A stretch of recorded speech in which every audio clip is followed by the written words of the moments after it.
That is scary. Efficiency can be terrifying.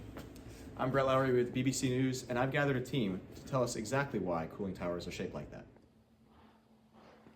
To get to the core of this issue, I'm going to the deuterium reactor hyperboloid unit to try and figure out exactly why the hyperboloid shape is the preferred method for cooling towers. Hello there, I'm a cooling tower designer for Doctor Who, and we believe that the hyperboloid is the best shape, and we actually just finished proving it. As you can see here, the velocity at the center of the hyperboloid is much faster than the velocity at the center of the cylinder. And if you calculate the pressure differential, it is 4 times greater in the cylinder than it is in the hyperboloid, which means it is 4 times harder to pull air up and cool it down in the cylinder, which is why the hyperboloid is the preferred shape.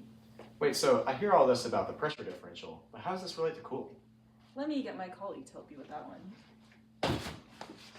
I'm glad you asked. The lower pressure differential means that it's easier to draw the cold air outside of the cooling tower inside, so you can expose it to the hot water coming out of the reactor itself. So I was pretty satisfied with the explanations that the engineers at Doctor Who gave, but my team and I had a big budget to blow on this project, and so we wanted to test for ourselves just which one would be better. So we 3D printed 2 models, one of the hyperboloid and one of the cylindrical. To test the cooling towers, we measure the air velocity using an anemometer. We created the cooling towers with holes in the middle of them so that we could stick the anemometer through and measure the velocity at the constriction point as well as at the top. We take these measurements for 30 seconds each, and we use a fan at the bottom to create the airflow. We then run calculations to find the average air velocity. Now, as a fluid student, I know what you're thinking. Pressure, velocity, these are very important things.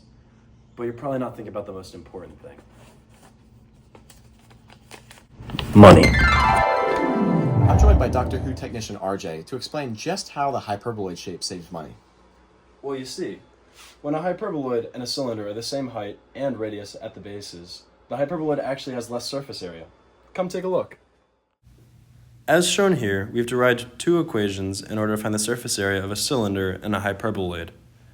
We use a circumferential integral for the hyperboloid, using the Pythagorean theorem for that 1 plus dr over dz squared term. On the left side it's much easier because the radius is not height dependent, so we can just pull it out front.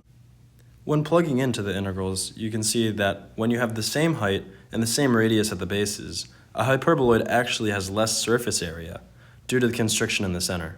So, because of the surface area minimization, the lower pressure differential, and the higher velocity at the midpoint, the hyperboloid emerges as the easiest choice for a cooling tower design.